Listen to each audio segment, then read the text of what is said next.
Hi friends, நம்ம good bad ugly படத்துலேருந்து March first வீக்கில் வந்து குட் பேட் அக்லியோட டீசர் வந்து விட போகிறாங்க. மைத்ரி மூவி மேக்கர்ஸ் வந்து அது வந்து சரவெடியாக கட் பண்ணி வச்சுருக்காங்க. அதுக்கடுத்து என்ன பார்த்தீங்கன்னா, first single, second single, third single, fourth single விடலாம்னு பிளான் பண்ணியிருக்காங்க. அடுத்தடுத்த கட்டங்கள் ப்ரொமோஷன் தான் குட் பேட் அக்லி. ஏன்னா ஏப்ரல் 10th வந்து நமக்கு தீபாவளி தான். ஏன்னா என்னென்னு பார்த்தீங்கன்னா, குட் பேட் அக்லியோட சாங்கெல்லாம் பயங்கரமாக வந்திருக்குன்னு நம்ம ஜிவி பிரகாஷ் அவர்கள் வந்து சொல்லியிருக்காங்க. அது இல்லாமல் தீனா படத்தில் வந்து பத்தி குச்சி பத்திக்காத சாங் வந்து இப்போ இன்றைய காலகட்டத்துக்கு மாதிரி ரீமேக்ஸ் பண்ணியிருக்காங்க.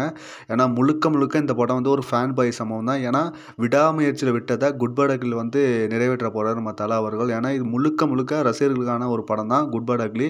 ஏன்னா ஃபஸ்ட்டு சிங்கிள் வந்து ஒரு சரவடியாக இருக்கும். அது இல்லாமல் டீசர் வந்து மார்ச் 1 விட வாய்ப்புகள் இருக்குது. ஏன்னா ஏற்கனவே நம்ம ரோமியோ பிக்சர் ராகுல் அவர்கள் வந்து மந்த் எண்டில் ஒரு அப்டேட் வரும்னு அவரே சொல்லியிருந்தார். அதுவே ஒரு ட்விட்டரில் வந்து பயங்கர ஒரு சரவடியாக போய்கிட்டு இருந்துச்சு. அது இல்லாமல் ஃப்ரெண்ட்ஸ், இந்த வீடியோ பிடிச்சிருந்தால் லைக் பண்ணுங்கள். ஏன்னா அடுத்தடுத்து குட் பேட் அக்லியோட நியூஸ்கள் வரும். இந்த வீடியோ பிடிச்சா லைக் பண்ணுங்கள், ஷேர் பண்ணுங்கள்.